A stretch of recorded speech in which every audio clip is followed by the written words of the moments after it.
Today, Radiant Creators is talking to Randall from Crypto Love. And how do you always start your shows? Boom shakalaka. It just would not be the same without that at all. So, your YouTube channel, you've got, gosh, over 88,000 subscribers. That's insane. Oh my gosh. Absolutely. And 88 is the speed from Back to the Future. I just thought that was pretty cool recently. Oh, that's a fun synchronicity. So, let's do an icebreaker. It's always fun. Like, Cool. do you think that, well, what are your feelings on? So, cryptocurrency, is it a peaceful revolution? Yes, absolutely a revolution. There's even talk today about this thing that Satoshi Nakamoto may have invented time travel or may have been an alien from the future coming back to bring us Bitcoin because of the hash of the initial Genesis block is so large that it would have taken like a long time to mine it. So, but other than that, I think it is a revolution in finance, meaning we don't need governments anymore. We don't even need banks because basically you have with the algorithm eliminating double spending, you just don't have a need for them anymore. So we'll see what happens with it. Yeah, it seems like cryptocurrency is educating a lot of people in how money works and how it's so. I never really realized until I got into crypto a bit. Well, I guess into crypto, how your every transaction, everything you do, your every thought, if possible, they're working on that, is tracked. Like in a sense, there's really a lack of freedom when you use fiat currency, and you don't really feel it until you start to get into crypto and realize, like, there's a mass education going on right now in Yeah, how the world works. absolutely. Our privacy has been invaded on a massive degree. I just read this book, an amazing book called The Code Book, all about encryption, just because I'm trying to learn more about cryptography and everything crypto related.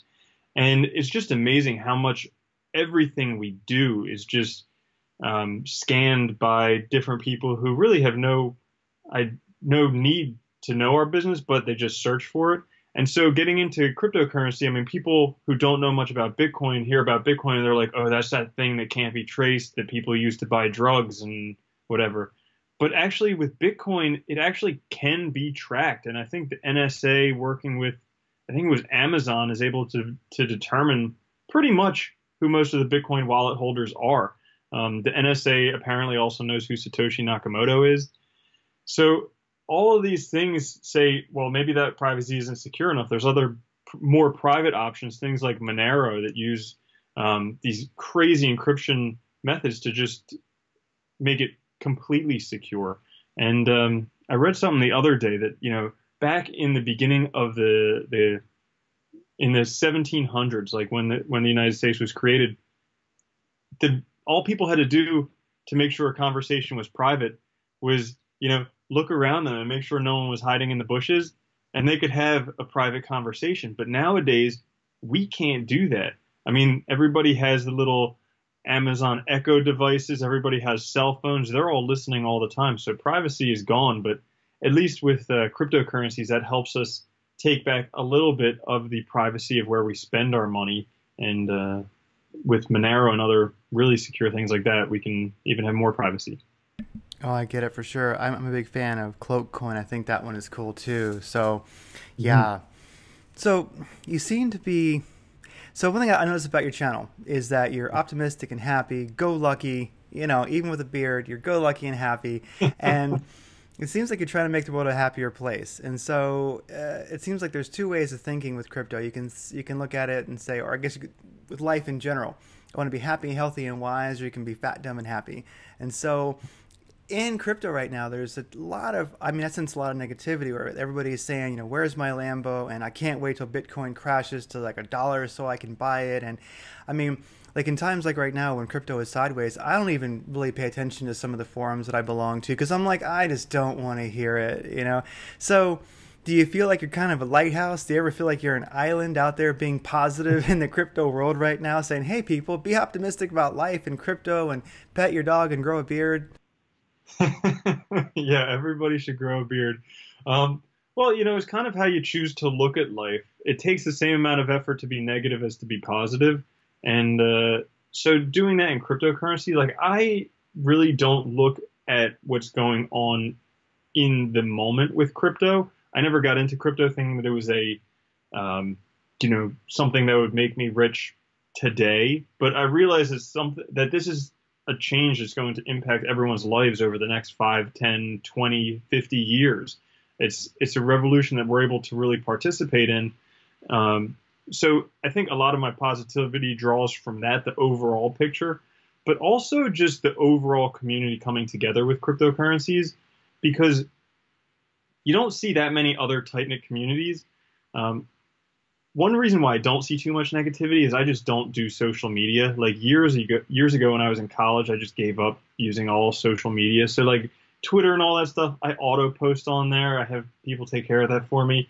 But like there's a lot of negativity on Twitter. There's a lot of negativity on social media, but I just try and contribute because I think that it makes me happy. This is me being selfish. It makes me happy to be able to help out other people. And so that's one of the main reasons that I do it, because I feel like I can potentially contribute to other people as well. Um, yeah. So the YouTube content that you're creating and the training materials that you've created, is that what you're doing to make your way right now, along with crypto, being a crypto genius? Yeah. So, yeah, pretty much. So there's a few ways that I've monetized myself. One is through the courses that I sell, and I'm revamping them to create a brand new academy that should be coming out soon. Um, Two, I make t-shirts and stuff like the one that I wear and sell those. So those are pretty cool. Third, I've done pretty well trading. Like I was very fortunate in that I got in the beginning of 2017, which is a very advantageous time to get in before the huge run up, and that I was able um, to pick some winners and sell them at high positions. So I was able to do pretty well there. But I think going forward, my main way of monetizing is probably going to be through the academy that I'm going to have and things like that. And then just from hodling crypto, like over the long term, I see there's predictions that we could have a $20 trillion market cap, which means that everyone's going to have 100 times what they have now. So I think all of that is probably how I'll do well in the future. Yeah, it seems like the people who actually hodl, like, I mean, I do the hodl, of course, but I have to admit, really, when I look at my shorts, my day trading, if I look at that, yeah, I make money. But the thing is, honestly, if I just do dollar cost averaging on the big three, Bitcoin, Litecoin, and Ethereum, Mhm. I make more money. You know? I mean, sometimes you hit that cool moon. I mean, sometimes you do, but it's I do long for the market where you can just kind of, well, dollar cost average and make money. That's a wonderful place to be. So I'm optimistic and hoping for that. Now let's get that rolling. Yeah, absolutely. Hopefully by the end of the year, we'll start seeing that again, if not sooner. Yeah. So producing content for your YouTube channel, and well, basically, you're doing video production, and you're also that's a lot of work. I mean, and so you do it daily. So did you just train yourself? Did you just I want to do this? And so what I might ask, if I reform that a little bit, is so you got a big YouTube channel. I mean, given the average 88K is a lot of people, and you're putting out content daily. How did you learn to do that? Did you just turn the camera on, didn't learn anything? I mean, what's that process been from I'm not doing it to now I'm doing it? And did you really think when you started you were going to have 88,000 people? Did you just do it for you? Like, I just feel like talking out loud, or was it always the mission? Yeah. So it let's see. I think that the overall how things turned out was basically due to that saying that luck is where preparation and opportunity meet. So I think that's really why I am where I am. When I first started, I had no idea that I would have a quote unquote successful YouTube channel. I was watching. It was right before the Bitcoin Bcash hard fork, and I didn't know what to do with my Bitcoin. I didn't know if I was going to lose it or what. So I started researching, and I found some YouTube videos. I saw some by Crypto Daily, and I was like, "Oh my gosh, this guy's hilarious! I want to try that." So I just started doing it. Started making videos, and I was like, "I'm going to make a video a month and just see how it turns out." And then when I got to that, I was like, if I make a video, continue doing for another month, I'll buy myself a new computer because my old computer, it took like over an hour to render each video. So, so like that was my inspiration. Then I was like, I've already done 60 days. Let's go for 100 straight. And then once I got there, I was just like, okay, I'm just going to do a video a day for a year. And I'm 10 months in right now. So I'm coming up close to that. So that was part of it, just the consistency of doing it over and over again. But I also think that going back to the initial saying, luck is where preparation and opportunity meet. I think this was an awesome opportunity that I caught it where I did right before the market run up, but also preparation because, aside from doing my normal adult job type things, like I was a computer programmer and then a veterinarian, but I've always done stuff on the side for additional income. Like I did real estate wholesaling for a while. I did SEO for a long time. And I think some of the things I learned from SEO were helpful in what I've done, because that's where I learned how to do like the most basic video stuff, like where I capture the screen and talk into it because I do that for clients. And then also just learning how stuff gets searched for and found on YouTube. That was helpful as well. So having that preparation matched with the opportunity, the timing of the market, I think that's kind of how it all worked out well together. I like that. And so there's an event you went to. I think you spoke at it. I sorry, I don't remember exactly what it was, but in all the little, it said, here are our speakers or something like that. And they had all these like cool, like very business looking symbols. Then they had the crypto love unicorn farting at Bitcoin. And something I like about your channel is that it is just truly authentic randomness. You're like the uncarved block, like or the uncarved beard. You really put yourself out there. You're like, this is me. I like sexy women. those are always going to be my covers for stuff. Do you like being an entertainer? Like, what's it like has that been challenging to like, just to really put yourself out there? Cause you're not putting out this just like sharp business edge. You're putting out, this is me, and a lot of people do not have that confidence. They're very, very afraid of that. They would hide behind a sharp corporate logo, but you're like, no, unicorn farting at Bitcoin. And this is me. So what's it like being you, putting yourself out there? And also at that conference you were at, what was it like seeing that, like all these sharp logos, and then there's like the crypto love logo? That made my week. I loved that. Yeah, that was awesome. I think that was for the Blockchain Economic Forum in Singapore. Yeah, it was great because they just had all these like legitimate news corporations logos, and then there was unicorn farting out of Bitcoin. I think it's a great opportunity. Like when I first started getting into YouTube, and also, I think when I first started getting into YouTube, one of the people who I watched for a long time on YouTube, his name is Alex Becker. I actually learned how to do SEO from him.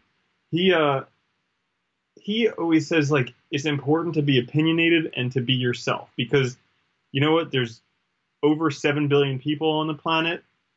A lot of them have access to the internet. The people who like you are going to find you, and then they're going to stick with you because they want to see you. Like what you say doesn't matter as much as who you are at that point. And I related to that because I would love watching Becker's videos just because it was him talking. Like I didn't care what he talked about. He would talk about SEO. He would talk about Star Wars. He would talk about the latest video games, but it didn't matter because I related to his personality. And so that was kind of one way that helped me form the channel in the beginning. It is, like sometimes I think people don't take me as seriously because, I'll curse on the channel and I have pictures of scantily clad women and I'll say stuff that, maybe people don't like, and I have a picture of a unicorn shooting a Bitcoin out of his butt. But in the essence, like that stuff comes naturally. That makes me happy. And I think that the people who actually watch the channel will relate because that strikes a chord with them. And the people who it doesn't relate to, that's fine as well. They'll find another channel because there's tons of options out there for them. I find that some of the best parts of podcasts are the parts that get cut. It's before and it's after. You know, so I've always thought, no, as soon as you start recording, like that, let that be the beginning and let the end be the end. Don't have this like this polished part in the middle because you're cutting off all the good stuff. Like the middle sucked actually. Before and after was the best part, and people just don't they hide that. That's like having that sharp corporate logo and not a unicorn, blowing a Bitcoin out of its butt. you know. Yeah. So since you're actually doing it, since you're putting yourself out there, do you have like what's helped you cultivate the confidence to put your face out there every day, to put Randall out there every day? I mean, it may sound very easy to you, but I would say that is something that I just know a lot of people are really struggling with, that confidence to put their voice out there. They're like, oh, no, not going to do it. And so do you have any tips for people? Like, where do you get where do you cultivate that confidence to put your voice and your face out there? Authentic Randallness. This is it. Yeah, there was a book that I read. It was called How to Be an Imperfectionist, and that was a very helpful book for me because it just showed the benefits of just getting something done. And in the beginning, like I said, I had those mini goals of just doing a video a day for a month, and then a video a day for 2 months, and then now it's a video a day for a year, and that really helped me get out there because I saw that it didn't matter if I had a headache, if I was hungover, if there was nothing going on in the markets, if I just felt absolutely terrible about whatever, I would put a video out anyways. And the funny thing is, you never know how videos are going to do. Like some of the videos that I thought were going to be the best videos ever that everyone was going to watch, nobody watched them. And some videos that I thought were terrible, everybody watched them. So it was just kind of getting stuff out there and not worrying too much, because obviously the trolls are always going to be more vocal, but it's, I've never commented on someone's thing like, you're a terrible person, and it's just like, it makes me wonder, like, who are these people who just like, what are they doing where they need to go and do that stuff? So really just having the confidence to go out there every day and make it kind of like a discipline of doing it every day, and then just really cherishing the positive response I get from people. Yeah, it's I guess making that habit, doing it daily. I know that helps me. Like with our little project we have here, we had to push for a little while, but now I understand how success can destroy many businesses and endeavors. I mean, it's not going to destroy this one, but all of a sudden when success happens, that changes everything. And you're like, oh my gosh, I went from, an interview a month to now ramping up to maybe 2 or 3 or a week or one a day. And then the whole idea of getting those out there, it's like, ooh, this has become, I mean, it's success. It's wonderful. But I like what you're saying about just make it a habit. Just set some kind of a goal that puts you out there and just do it every day or weekly. Like whatever your discipline is, just do it. I like that. That's just show up. Just do it. I like that. That's words of wisdom from Randall. So you have some videos on YouTube about how to like kind of from starting from zero, how to actually get into crypto to buy some Bitcoin, and I'll link those in the show notes. But is that still your intro? Is that how you would recommend a person who they don't know anything about Bitcoin, anything about crypto, but they like to get involved in some way? Are those still your gold standard? Yeah, absolutely. So this is not a financial advisor, not financial advice, but if I was to get in again, I would, if I didn't have the channel, honestly, probably what I would just do is dollar cost average Bitcoin and just set it and forget it. Like if I wasn't doing this, that's what I would do. Things may change in the next few years with the ease of people being able to get into cryptos from fiat or like US dollars or pounds or whatever. So things may change, but I think Bitcoin's still the gold standard.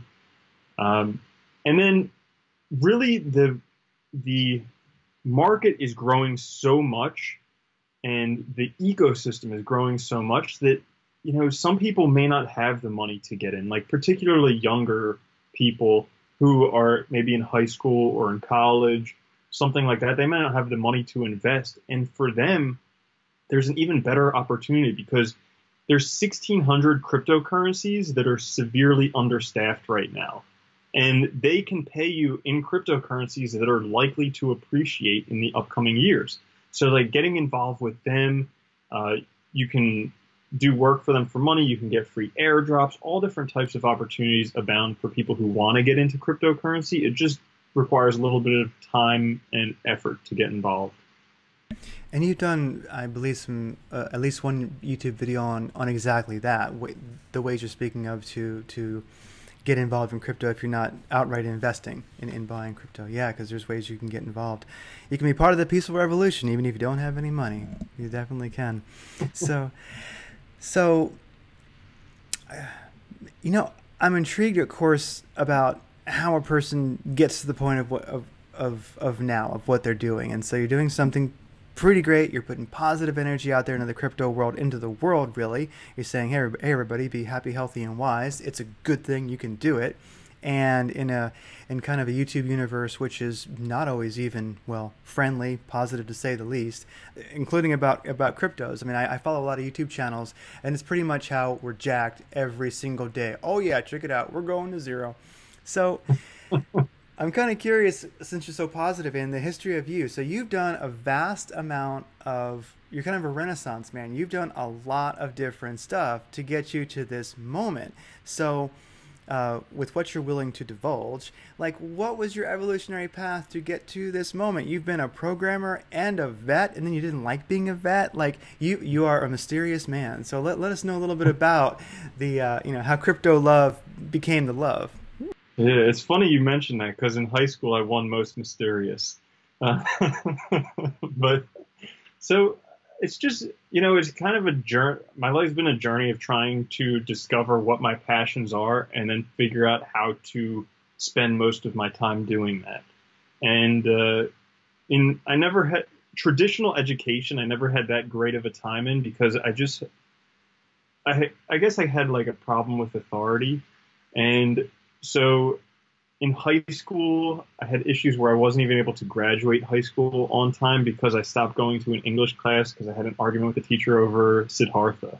And so I couldn't graduate high school, had to go to summer school, went to college, studied physics and philosophy because that's what the people from Ayn Rand's Atlas Shrugged, my favorite book at the time, had done. And in college, I learned computer programming. And I did my senior research with a quantum mechanics professor.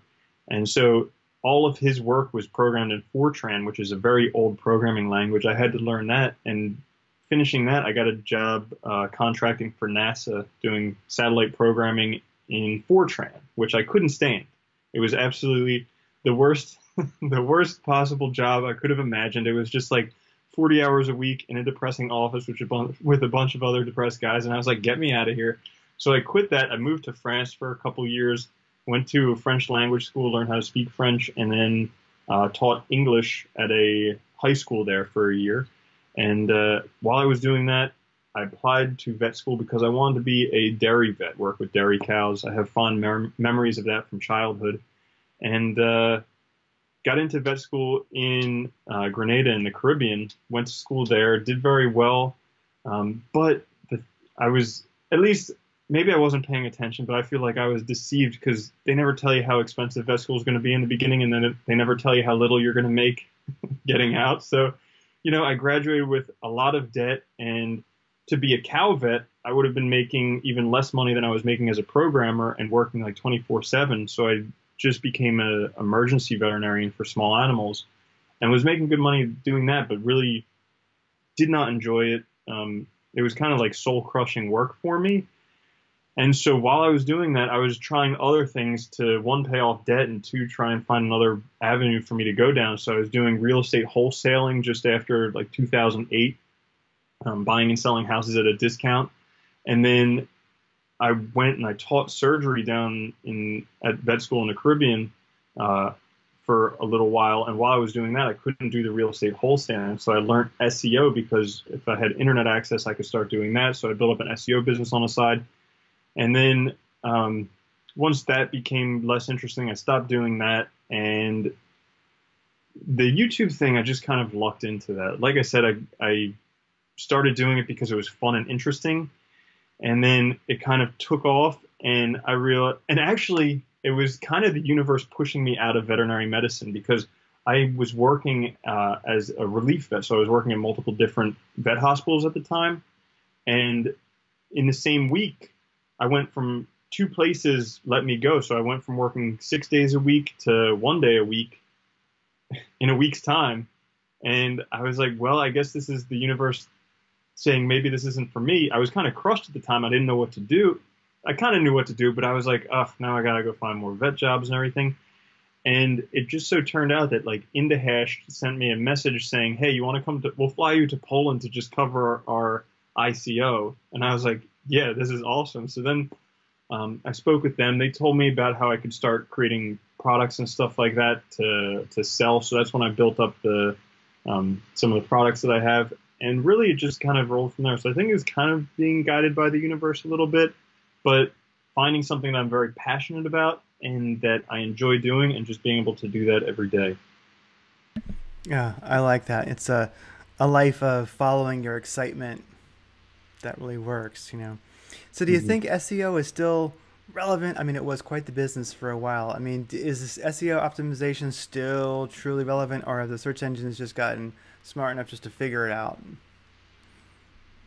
Yeah, I think it's still relevant as long as you have a someone who's very good at it, who knows what they're doing. Because a lot of people get into SEO because they hear of this passive income dream. So, they're out there selling SEO before they even know what it is and how to do it. And that's a lot of the issues that I ran into when I was doing SEO, is just kind of cleaning up the messes of other people who didn't know what they were doing.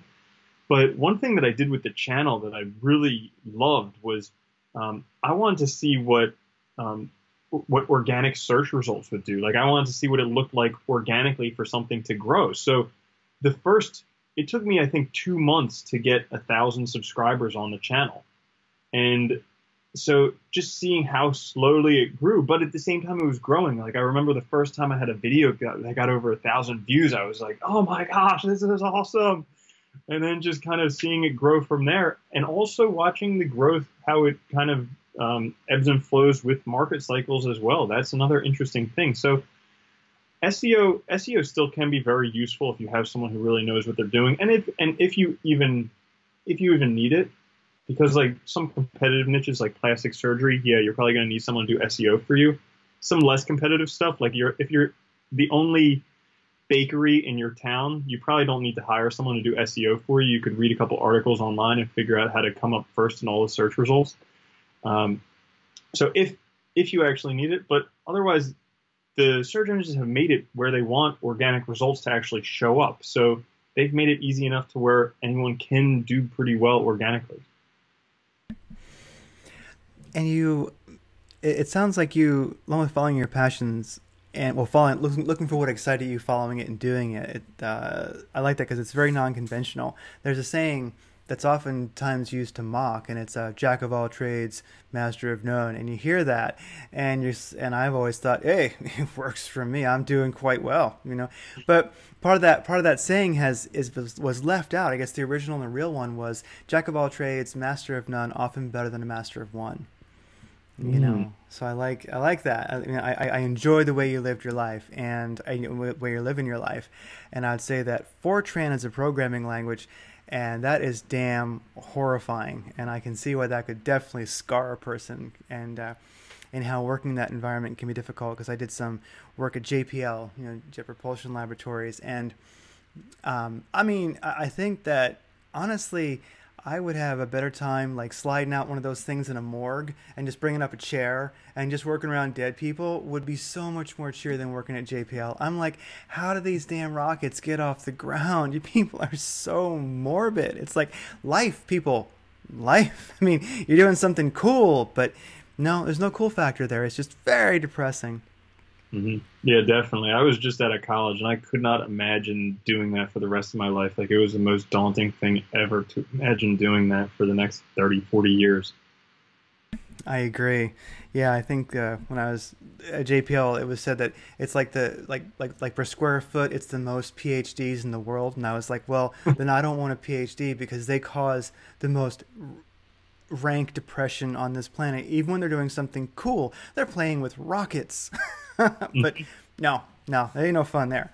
So I'd like to ask, what is your, so you are doing a show every day, and that's a dang crap load of work. So you are reading a lot, researching a lot, and you're getting the shows out every day.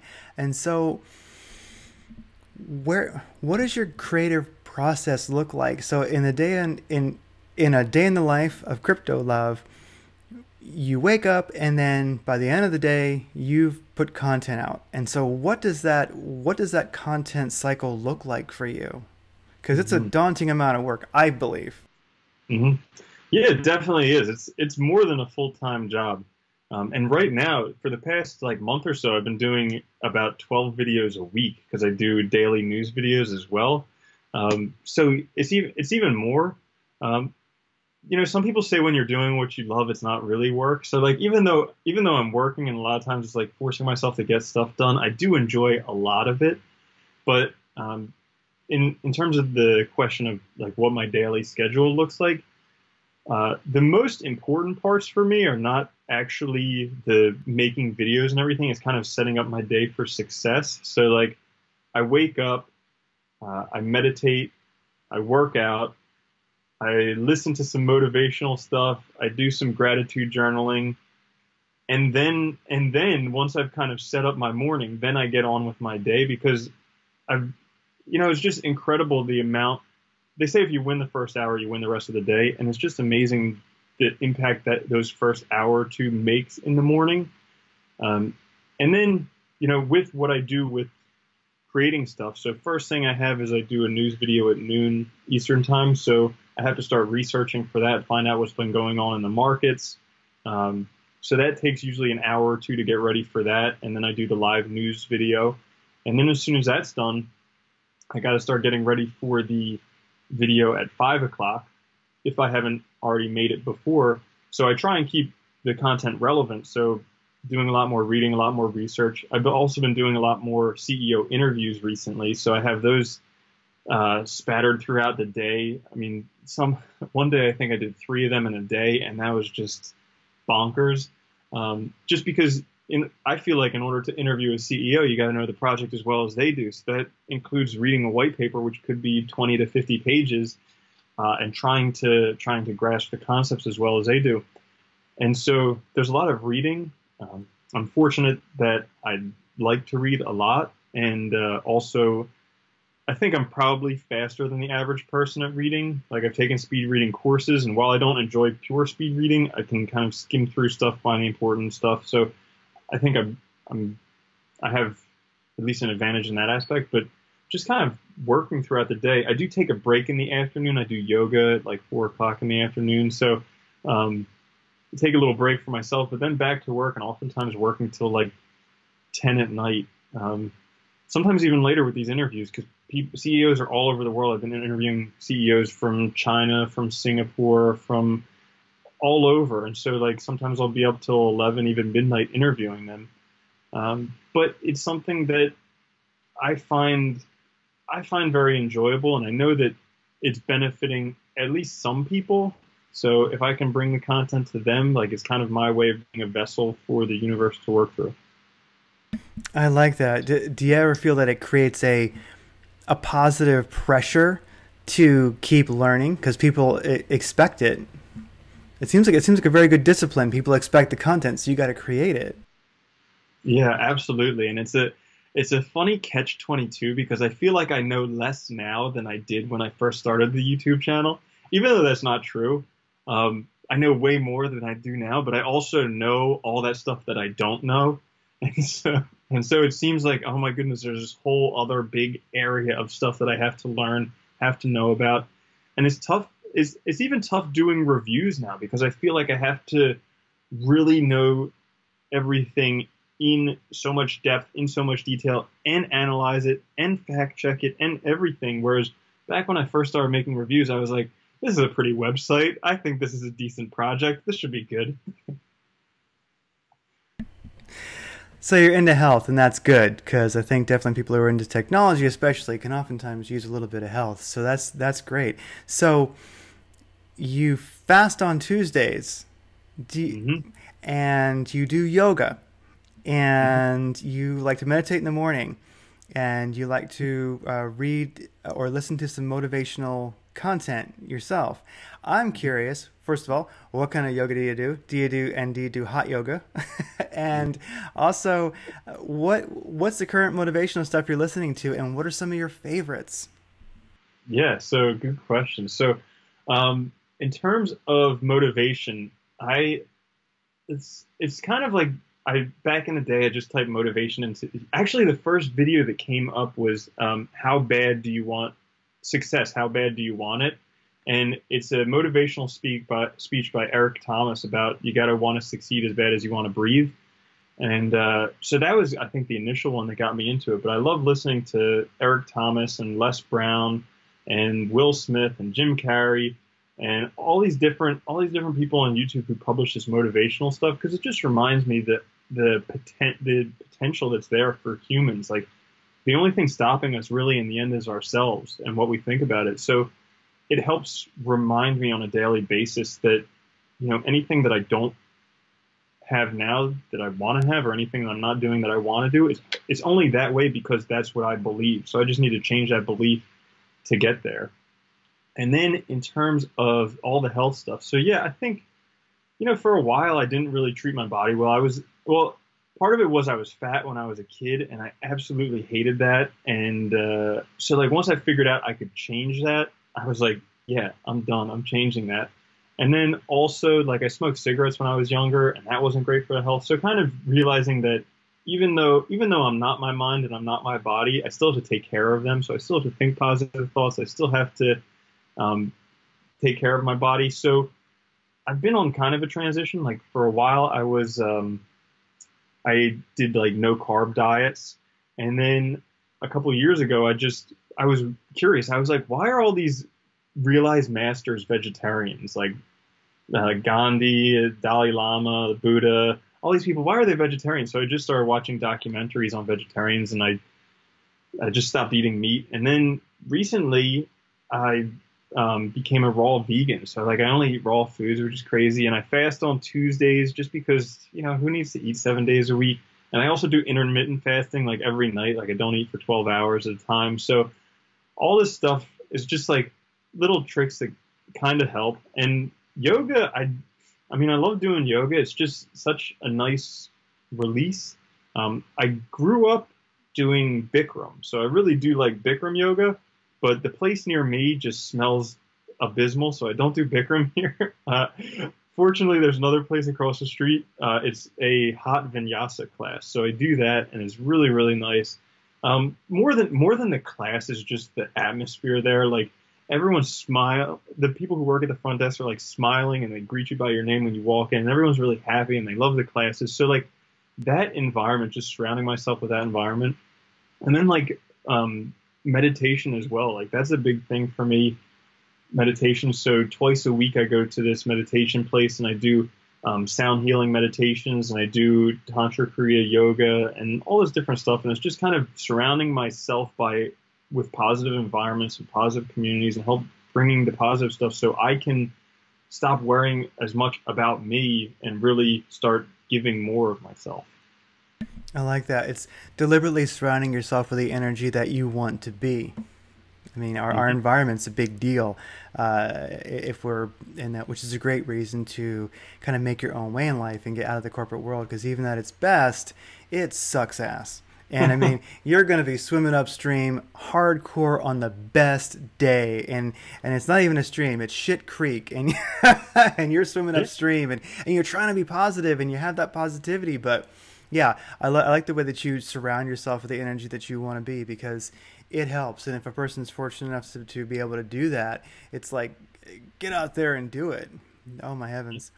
Yeah. Yeah, absolutely. And also, if I can add on that, I Yes. mean, working for yourself is something where you have a direct influence over how hard you work and how much money you make, as opposed to working for someone else where you know how much you're going to make at the end of the year. There's like no inspiration to do any more work. And you see that a lot when you go out and people are just doing the bare minimum. Like, for instance, government jobs like the post office are doing the bare minimum to get by.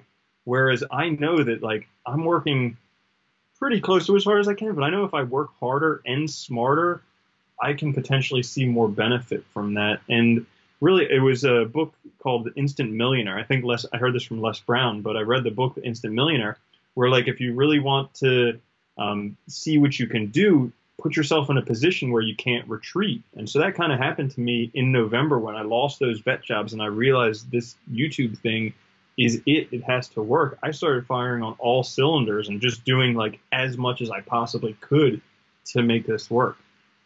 I like it. That motivation you have, I think, is one thing that might be speaking to a lot of people because I know that, you know, myself, I left the corporate scene like almost 2 years ago, or a year and a half, and now I'm, you know, a mercenary and I'm making money in different ways and such like that. And I'm at that point where I have to because it took about a year, I think, to I thought, okay, when I'm done with like that day, I thought now I'm going to be revived and I'll get back to life. I'll be a teenager again or something like that. But no, I walked in circles, lost for a year, just shaking off that corporate shock, that lethargy, and it pisses you off, you know. But then you come back to life and you go, okay, yeah, I got to make it work. And that's like the art of war, where it says, hey, if you want your army to be victorious, have them fight with their backs to a cliff. Because when you have no choice, then yeah, then you do want it. I mean, like, I like that. So it's good that you got yourself in that situation, because I think that the energy of that situation that you were in, I think it shows in your videos. I like that, and that's part of the positivity. It's like, because for one thing, it's not that hard. People, you aren't actually facing a real battle. Your back's not to a cliff. You just need to want it. That's it. Just start wanting it. Yeah, Well, thank you. I hope that your next YouTube channel will be maybe like health love. That seems like, is there going to be an evolution like that? Like, oh, Yeah, yeah, I've definitely thought about it. I mean, right now, I think the cryptocurrency channel is pretty much all consuming for me, but I do I do plan on having future YouTube channel. Like, I never thought I'd be a YouTuber. I didn't even think that was something that was possible. And then somehow, all of a sudden, I'm a YouTuber. But I realized how kind of how easy it is to be a YouTuber, at least potentially. So I do plan on having another channel in the future, and I think I'm just going to have it, you know, with my name, like Randall Troska's channel or whatever it is, just because I realize that I'm very passionate about the things I'm passionate about, and being able to just make YouTube videos about that would be awesome. So doing stuff on health, doing stuff on meditation, doing stuff on video games because I like playing them, doing stuff on car repair because I like fixing cars, doing whatever it is that I'm doing, just making YouTube videos of that. Because, again, the people who want to see me and see what I'm doing are going to watch those. And the people who aren't. But I'm going to relate best to the people who are interested in the things that I'm interested in. So that's definitely the next evolution. I don't know how soon that's going to come out, but that's definitely something that's been brewing in my brain. so that covers what's next, I guess, that you're working on. And so we're at a great, so this has been great. I mean, we covered so much content so quickly, and which of course makes sense because you're a pro at it. So I can just follow you along, and it makes it really easy to cover a lot in under an hour. It's only been 43 minutes. So, so I think we covered what's next, but if there's anything next you didn't cover, let us know. And So where can people get a hold of you and learn more about crypto love? Sure. So the best place to find me is on YouTube. Just search Crypto Love or just search Crypto Love on Google. It's 2 words. In terms of social media, I do have my brother handling that for me just because I don't like using social media, but I know it needs to be done. I just don't enjoy doing it. So best place is just on YouTube. You can find daily videos about Bitcoin and cryptocurrencies, daily news videos, interviews, reviews, all types of stuff on there. In terms of what next, we're going to have a Crypto Love Academy coming out within probably a month or so. I'm just trying to add as much content to it as I possibly can, so it'll be like a no-brainer deal for people when they do it. Also, in July 13th to 15th, I'm going to be in Lisbon, Portugal for the Infinite Man Summit. So that's the next event I'm going to. That is an event on spirituality, finances, relationships, And so it's an awesome event put together by a YouTuber that I had a big crush on back before I was a YouTuber, Sasha Day Game. So he's a YouTuber who I just watch his stuff all the time, and so he put on that event. He's going to be there. I'm going to be there talking because I went to the event last year. This was before I started the channel. He saw how well the channel did. He wants me to talk at the event. And the Dollar Vigilante is going to be there as well. So it's going to be a pretty cool event. That's again July 13th through the 15th. So there's that coming up. And then I'm just planning on, right now I'm recovering from my last Traveling the World event where I did like a month of just traveling around, going to different crypto events. So I need a little bit of home time first, but after that, I'm going to be doing some more crypto events in the future. I think also August in Philadelphia, there's another crypto event I'm doing the end of August. That's perfect. Well, hey, at Infinite Man, if you can record that and put it up on Crypto Love, that would be awesome if that's possible. I know a lot of people I would like to see you speak there, so that's fun. Well, I'm glad you're getting out there. And, well, I guess that covers it. I mean, this has been great. It's been truly inspirational. That's what we do here at Radiant Creators is we interview inspiring people to inspire others. And it seems like that's what your channel is about in part, really, is to your inspiration to inspire others. So, this has been great. Thank you so much for being here. Yeah, Craig, it's been absolutely awesome. I mean, you've made some great questions. I really enjoyed answering them. And, yeah, thanks so much for having me, and thanks for reaching out, and, we'll stay in touch. Yeah, okay. End it All with right. the, do it. Peace. All right, great, thanks. Bye. Yeah, bye.